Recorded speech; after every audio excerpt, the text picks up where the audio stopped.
Kedudukan penghafal Quran sangat istimewa di dunia dan di akhirat. Allah angkat derajat orang-orang yang mencintai Quran, orang-orang yang bersahabat dengan Quran. Di sini kita bisa lihat bahwa Al-Quran bisa menaikkan derajat seseorang. Dengan Al-Quran pula Allah bisa menurunkan derajat seseorang. Jadi kalau kita dekat dengan Quran, kita menghafalkan, kita mempelajari Al-Quran, Allah akan meninggikan derajat kita di dunia dan di akhirat, insya Allah.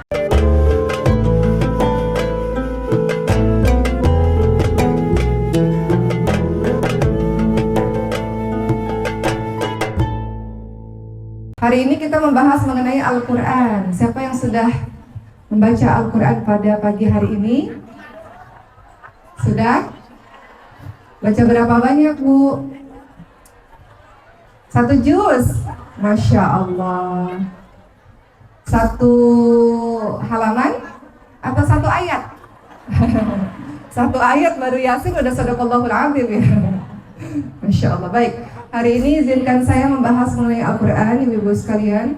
Seperti yang kita tahu bahwa Al-Quran adalah mu'jizatnya Rasulullah SAW, yang mana setiap Rasul itu memiliki mukjizatnya masing-masing. Coba kalau kita lihat ibu-ibu sekalian, berbagai macam nabi diberikan oleh Allah Subhanahu wa taala mukjizat yang berbeda-beda. Mukjizatnya Nabi Ibrahim apa ibu-ibu semua? Hah? Tongkat. Mukjizatnya Nabi Ibrahim dibakar di dalam api dan kemudian tidak panas, tidak merasa panasnya, selamat dari api. Nabi Ayub alaihissalam memiliki mukjizatnya yaitu ketika diberikan kesabaran luar biasa dan mampu mengeluarkan air dari tanah yang bisa menyembuhkan penyakitnya. Kemudian ada mukjizatnya Nabi Nuh alaihissalam yaitu bisa membuat perahu yang begitu besar sehingga bisa menyelamatkan banyak orang dan hewan-hewan makhluk Allah pada saat itu. Nah, mukjizatnya Nabi Musa alaihissalam, tongkatnya bisa berubah menjadi ular dan tongkatnya bisa membelah lautan. Kemudian mukjizatnya Nabi Sulaiman alaihissalam, bisa berbicara dengan hewan, bisa menundukkan angin, punya bala tentara dari kalangan manusia, jin dan juga hewan. Kemudian mukjizatnya Nabi Muhammad SAW adalah salah satunya Al-Quran. Inilah yang kita akan bahas pada hari ini, bahwa Al-Quran dalam kehidupan kita adalah sesuatu yang tidak akan pernah mungkin kita tinggalkan. Al-Quran sebagai Al-Huda, dia petunjuk, dia juga adalah sebagai Asyifa, dia sebagai obat. Nanti saya mau ceritain tentang keajaiban Al-Quran yang saya rasakan dalam kehidupan sehari-hari. Tapi izinkan saya pada hari ini menceritakan sedikit kenapa Al-Quran disebut sebagai mukjizat. Ibu-ibu ada yang tahu kenapa Al-Quran disebut sebagai mukjizatnya Rasulullah? Kenapa dia mukjizat? Kenapa dia sesuatu yang sangat luar biasa? Ada apa dengan Al-Quran? Ada yang tahu? Apa kehebatan Al-Quran? Ada yang tahu nggak? Kenapa, Bu? Al-Quran kita lihat, karena datangnya Al-Quran, turunnya Al-Quran, Al-Quran ini berhasil pada masa dulu memindahkan pusat peradaban dunia, ibu-ibu sekalian. Jadi dulu pusat peradaban dunia berada di Yunani, Mesopotamia, di Babilonia, di India, Cina. Karena datangnya Al-Quran, turunnya Al-Quran, maka pusat peradaban dunia pada saat itu pindah ke Mekah, Madinah, Basrah, Kufah, Baghdad, Damaskus pada masa itu. Jadi Al-Quran berhasil memindahkan pusat peradaban dunia di masa itu. Kemudian apakah Al-Quran bisa ditiru oleh manusia? Bisa nggak kira-kira?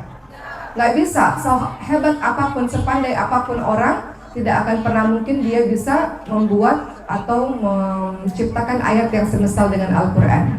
Ibu-ibu semua lihat dalam surah Al-Isra ayat ke-88 misalnya, Allah Subhanahu wa taala berfirman, sesungguhnya jika manusia dan jin berkumpul untuk membuat yang serupa dengan Al-Quran, niscaya mereka tidak akan dapat membuat yang serupa dengan dia, sekalipun sebagian mereka menjadi pembantu bagi sebagian yang lain. Tidak ada seorang pun yang bisa membuat ayat yang serupa dengan Al-Quran. Datangkan orang paling hebat, orang paling cerdas, Al-Quran tidak pernah bisa ditiru oleh manusia.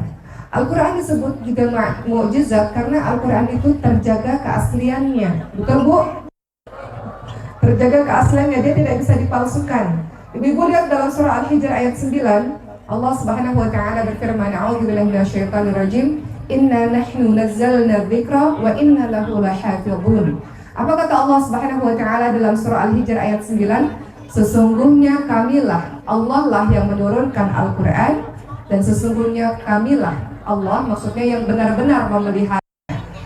Al-Qur'an itu terjaga keasliannya dari awal sampai sekarang, tidak diubah-ubah, tidak berubah-ubah. Jadi Al-Quran terjaga keasliannya, tidak akan pernah bisa dipalsukan sampai akhir zaman. Al-Quran disebut sebagai mukjizat karena Al-Quran adalah satu-satunya kitab yang bisa dihafalkan dari awal sampai akhir, dari seluruh golongan usia. Ada anak kecil yang hafal 30 juz Al-Quran? Banyak? Ada nenek-nenek yang hafalin Al-Quran? Banyak? Sama persis apa yang ada tertera di dalam Al-Quran dengan hafalannya sama? Ada nggak kira-kira buku kalau ibu baca, ibu hafal detail dari awal sampai akhir? Nggak ada satu buku pun, nggak ada satu kitab pun di dunia ini yang bisa dihafalkan secara sempurna dari awal sampai akhir kecuali Al-Quran. Al-Quran bisa dihafalkan oleh anak-anak, remaja, orang tua, tunanetra, orang tidak bisa melihat, bisa menghafal Quran. Ibu pernah lihat orang nggak bisa melihat kemudian mereka membaca Al-Quran dengan Quran Braille itu, dan kemudian mereka bisa menghafalkan Quran. Bahkan teman-teman yang tuli dan juga bisu, mereka bisa menghafalkan Quran dengan tangan mereka. Pernah lihat nggak? Masya Allah. Jadi Al-Quran disebut sebagai mukjizat salah satunya karena ia bisa dihafal oleh semuanya. Tidak ada buku atau kitab satupun di dunia ini yang bisa dihafalkan kecuali Al-Quran. Masya Allah. Baik, ibu-ibu, bapak-bapak yang dirahmati oleh Allah Subhanahu wa taala, setelah kita tahu bahwa semua nabi memiliki mukjizatnya masing-masing, dan Nabi Muhammad SAW memiliki mukjizat yaitu Al-Quran, di mana Al-Quran disebut mukjizat karena beberapa alasan yang tadi. Mari kita lihat sebelum kita bahas Al-Quran dalam kehidupan kita pada masa ini, para sahabat-sahabat Nabi yang menghafalkan Al-Quran. Ibu-ibu, ada yang tahu siapa sahabat-sahabat Nabi yang menghafalkan Al-Quran? Di antaranya siapa? Ada Sayyidina Uthman bin Affan radhiyallahu anhu. Sayyidina Uthman bin Affan ini adalah seorang sahabat yang terkenal hatinya sangat terkait dengan Al-Quran. Di masa pemerintahannya, di masa kekhalifahannya, Sayyidina Uthman bin Affan ini berhasil menghimpunkan Al-Quran dalam satu mushaf dan menyebarkannya ke beberapa kota. Jadi kalau ditanya sahabat-sahabat Nabi yang menghafalkan Quran, salah satunya adalah Sayyidina Uthman bin Affan radhiyallahu anhu, mana pada saat itu di akhir hidupnya beliau disekap di dalam rumahnya selama 40 hari, dan beliau syahid, mati terbunuh pada saat beliau sedang membaca Al-Quran. Ibu-ibu tahu bahwa kita ini dimatikan oleh Allah sesuai dengan kebiasaan kita. Pernah tidak kita melihat di YouTube misalnya ada orang yang meninggal dunia pada saat sujud? Pernah lihat nggak ibu-ibu? Kenapa ada orang meninggalnya pada saat sujud? Karena sehari-harinya sujud, sehari-harinya suka berada di masjid. Jadi Allah matikan sesuai dengan kebiasaannya. Ada orang yang hari-harinya baca Quran, kemudian ketika akhir hidupnya meninggal dunianya ketika sedang membaca Quran. Kenapa? Karena hari-harinya bersama dengan Al-Quran. Jadi kalau kita mau matinya mati dalam keadaan baik, mati husnul khatimah, maka salah satunya adalah biasakan diri kita untuk melakukan perkara-perkara yang baik. Seperti Sayyidina Uthman bin Affan radhiyallahu anhu, beliau meninggal dunia dalam keadaan sedang membaca Al-Quran. Masya Allah. Kemudian ada perkataan Sayyidina Uthman bin Affan yang penting untuk kita ketahui. Kata beliau, bagian dunia yang kucintai itu ada 3, kata Sayyidina Uthman bin Affan. Pertama, aku senang sekali untuk mengenyangkan orang-orang yang lapar. Kemudian kedua, beliau mengatakan, aku senang memberikan pakaian bagi mereka yang tidak punya. Dan ketiga, aku senang membaca Al-Quran. Dalam kehidupan kita punya kesenangan masing-masing. Jadi ibu-ibu silakan pilih ibadah apa yang mau ibu-ibu tekankan, yang mau ibu-ibu utamakan. Ada orang yang sukanya sholat, nanti dia masuk surga dari pintu sholat. Ada orang yang sukanya memperbanyak puasa, dia masuk surga dari pintu Ar-Rayyan, orang yang suka puasa, gitu ya. Ada orang yang suka menuntut ilmu, nanti dia masuk surga dari pintunya menuntut ilmu. Ada orang yang hajinya mabrur, masuk surga dari pintu haji yang mabrur. Begitulah teman-teman semua. Tapi tadi perkataan Sayyidina Utsman bin Affan, hal yang membuat beliau bahagia adalah memberi makan orang, memberi pakaian orang yang tidak punya pakaian, dan membaca Al-Quran. Jadi kalau lagi stres, kadang-kadang kita jadi ibu-ibu rumah tangga, stres, pusing, capek, ternyata obatnya adalah Al-Quran. Berwudu, ambil Quran, dan baca Al-Quran. Dalam kesempatan yang lain, Sayyidina Utsman bin Affan juga mengatakan ada 4 hal yang nampak merupakan keutamaan dan yang tersembunyi merupakan kewajiban. Apa kata Sayyidina Utsman bin Affan? Berkumpul bersama orang salih adalah keutamaan dan mencontoh mereka adalah kewajiban. Jadi teman-teman semua ibu-ibu, kalau punya sahabat-sahabat salih, maka berkumpullah dengan mereka. Itu adalah sebuah keutamaan untuk kita. Kemudian kedua, kata Sayyidina Utsman bin Affan, membaca Al-Quran dan membaca Al-Quran dan kemudian mengamalkannya adalah sebuah kewajiban. Membaca Al-Quran adalah sebuah keutamaan dan mengamalkannya adalah sebuah kewajiban. Jadi saya tanya, ibu-ibu hari ini sudah baca Quran belum? Belum? Yang benar. Belum baca Quran? Udah ngeliat Instagramnya udah? Lebih dulu lihat Instagram apa lebih dulu baca Qurannya? Kata guru saya ketika saya tanya, wahai Syekh, kapan sih waktu terbaik untuk baca Quran? Kata Syekh saya, awali hari ketika membuka mata, maka awali hari dengan Quran. Karena nanti kalau sudah mulai pagi, siang, sore takutnya sibuk, jadi awali hari dengan Quran. Jadi kata Sayyidina Utsman bin Affan apa? Membaca Al-Quran adalah keutamaan dan mengamalkannya adalah kewajiban. Kemudian beliau juga mengatakan, menziarahi kubur adalah keutamaan dan beramal sebagai persiapan untuk mati adalah sebuah kewajiban. Jadi Sayyidina Utsman mengatakan, maka mempersiapkan untuk pertemuan dengan Allah sebuah kewajiban. Terakhir beliau mengatakan, membusuk orang sakit adalah keutamaan dan mengambil wasiat darinya adalah sebuah kewajiban. Baik, tadi kita sudah bahas bahwa salah satu sahabat Nabi yang menghafalkan Al-Quran adalah Sayyidina Utsman bin Affan. Ada lagi? Siapa yang tahu? Sayyidina Ali bin Abi Thalib radhiyallahu anhu juga adalah seorang penghafal Al-Quran dan termasuk dari kalangan anak-anak yang mendapatkan hidayah pertama kali yang masuk Islam. Apa kata Sayyidina Ali bin Abi Thalib radhiyallahu anhu, ibu-ibu semua? Demi Allah, kata beliau, tidak ada satupun ayat yang diturunkan kecuali aku telah mengetahui tentang apa dan di mana ayat itu diturunkan. Sesungguhnya Allah telah memberikan kecerdasan hati dan lidah yang fasih. Sayyidina Ali bin Abi Thalib mengajarkan pada kita, ternyata untuk membersamai Al-Quran yang menjadi pedoman bagi kehidupan kita, Al-Quran tidak hanya sekedar dibaca, tapi juga Al-Quran dibaca, Al-Quran dihafalkan, Al-Quran tadabur Quran, dibaca artinya, dihayati, direnungkan. Ini Allah lagi bicara tentang apa ya? Kemudian Al-Quran itu diajarkan. Apa kata Rasulullah SAW? Khairukum man ta'allama al-Quran wa 'allamah. Sebaik-baik orang adalah orang yang belajar dan mengajarkan Al-Quran.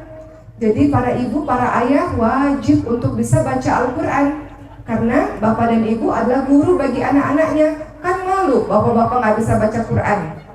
Malu nggak Pak? Malu. Anak-anak semakin hari semakin pintar, anak-anak semakin cerdas. Kata anak-anak, bapak aja nggak bisa baca Quran, ibu aja nggak bisa baca Quran, bener nggak? Bapak aja kerjanya main nongkrong mulu di luar misalnya, atau kerja nggak pulang-pulang, nggak pernah ngelihat anaknya bapaknya baca Quran. Ibu juga kerjanya nonton sinetron melulu misalnya, atau main gadget melulu, nggak kedengeran ibunya baca Quran. Jangan ibu-ibu sekalian, malu sama anak-anak. Anak-anak kita udah dari kecil-kecil, dari PAUD itu udah hafal juz 30, juz amma. Ibu juz apa? Juz jambu, juz mangga, juz strawberry ya Bu. Tapi saya yakin semua di sini ibu-ibunya salehah, masya Allah. Jadi juz berapa ini?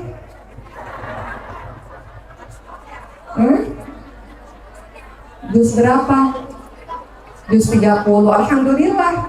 Ada satu kisah, seorang jemaah bercerita, suami saya setiap kali jadi imam bacanya trikul lagi katanya. Kalau nggak kulhu, qul a'udzu birabbil falaq, qul a'udzu birabbin nas, itu mulu. Ketika ditanya sama suami, kenapa ayah trikul lagi? Karena ayah cinta sama trikul. Padahal hafalnya trikul doang. Ini menjadi pengingat bagi para ayah, ayo dong nambah lagi hafalannya. Juga para ibu kan jadi imam di rumah kalau sama anak-anak. Mama, masa ayatnya itu lagi gitu ya. Jadi harus ada penambahan setiap harinya. Makanya ada waktu untuk kita menghafalkan juz amma. Alhamdulillah, setidaknya bisa gonta-ganti lah ayat kalau kita jadi imam ya Bu. Jadi nggak malu-maluin depan anak nanti kalau jadi imam. Coba deh tanya sama anak-anak, nak, Mama kalau di rumah suka ngaji nggak? Bapak kalau di rumah suka ngaji nggak? Iya suka ngaji. Nah itu alhamdulillah kita patut berbangga. Tapi kalau anak kita mama kerjanya nonton sinetron melulu, giliran iklan baru sholat, itu pun TV-nya nggak dikecilin, ntar deh telinganya bekerja. Ini iklan bentar lagi udah mau kelar nih, dipercepat deh sholatnya. Ya, ini ntar lagi sinetron udah mulai nih. Ya. Akhirnya sholatnya jadi ngebut gara-gara iklannya udah habis. Ya. Jangan ya Bu, jadi kita mulai lagi tadi siapa saja sahabat Nabi yang menghafalkan Quran. Ada Sayyidina Utsman bin Affan, ada Sayyidina Ali bin Abi Thalib, ada Zaid bin Thabit radhiyallahu anhu. Salah satu sahabat Nabi yang juga menghafalkan Quran namanya Zaid bin Thabit radhiyallahu anhu. Siapa beliau? Beliau adalah seorang sahabat Ansor. Beliau adalah orang yang sangat cerdas dan beliau, siapa Zaid bin Thabit? Pernah dengar nggak namanya? Beliau adalah sekretarisnya Rasulullah SAW. Ketika setiap kali Rasulullah menerima wahyu, maka Zaid bin Thabit radhiyallahu anhu selalu dipanggil oleh Rasul untuk menuliskan wahyu tersebut. Ya, dan Zaid bin Thabit adalah orang yang juga banyak menguasai berbagai macam bahasa. Jadi teman-teman sekalian, kita di sini bisa lihat bahwa orang-orang yang dekat dengan Al-Quran pasti dia orang-orang yang cerdas, mudah bagi dia untuk mempelajari ilmu-ilmu lainnya. Benar ya Bu? Benar nggak para bapak dan ibu guru? Kalau anak-anak kita hafal Quran, pasti urusan-urusan sekolah, pelajaran-pelajaran sekolah menjadi mudah baginya, betul? Beberapa waktu yang lalu saya pernah hadir Bu ke wisuda satu universitas. Jadi biasanya kalau acara wisuda suka dipanggil wisudawan terbaik, betul ya? Maka dipanggillah wisudawan terbaik anak ini. Kemudian disebutkan lagi hafalan terbaik yang mutqin 30 juz mutqin. Anak ini lagi Bu. Ya. Jadi dia sudahlah menjadi anak yang terbaik, berprestasi dengan IPK yang tinggi, tapi juga dari segi hafalan dia juga yang terbaik. Jadi kalau anak-anak itu sudah menguasai Al-Quran, mudah sekali untuk dia menguasai ilmu-ilmu yang lainnya. Al-Quran yang dia kuasai menjadi ciri bahwa dia adalah orang yang bisa menguasai ilmu-ilmu lainnya, cerdas dia karena otaknya terbiasa untuk bekerja, untuk menghafal, untuk mengingat, untuk mentadabur. Otaknya terus bekerja sehingga mudah untuk menghafalkan atau mempelajari ilmu lainnya. Kelima, sahabat Nabi yang juga menghafalkan Quran. Keempat adalah Ubay bin Ka'ab radhiyallahu anhu. Kemudian ada Abu Darda radhiyallahu anhu, ada Ibnu Mas'ud radhiyallahu anhu. Ibu-ibu pernah dengar Ibnu Mas'ud? Apa yang terjadi pada Ibnu Mas'ud? Suatu ketika Ibnu Mas'ud radhiyallahu anhu pernah memanjat pohon, ibu-ibu sekalian. Kemudian para sahabat-sahabat melihat betisnya, melihat kakinya Abdullah bin Mas'ud yang sangat kecil dan sangat kurus. Sehingga sahabat pun ketika melihat kakinya Abdullah bin Mas'ud sangat tertawa terbahak-bahak. Maka Rasulullah SAW pun bertanya, apa yang kalian tertawakan? Kalian tertawakan kakinya Ibnu Mas'ud yang kecil, yang kurus. Kata Rasulullah apa? Sungguh kakinya Ibnu Mas'ud lebih berat dalam timbangan hari kiamat daripada gunung Uhud. Gunung Uhud itu besar, panjang Bu. Jadi orang-orang mentertawakan keadaan fisiknya Ibnu Mas'ud radhiyallahu anhu, dan Rasulullah tidak mau sahabatnya diolok-olok seperti itu karena Ibnu Mas'ud seorang penghafal Al-Quran, seorang pencinta Al-Quran. Kedudukan penghafal Quran sangat istimewa di dunia dan di akhirat. Allah angkat derajat orang-orang yang mencintai Quran, orang-orang yang bersahabat dengan Quran.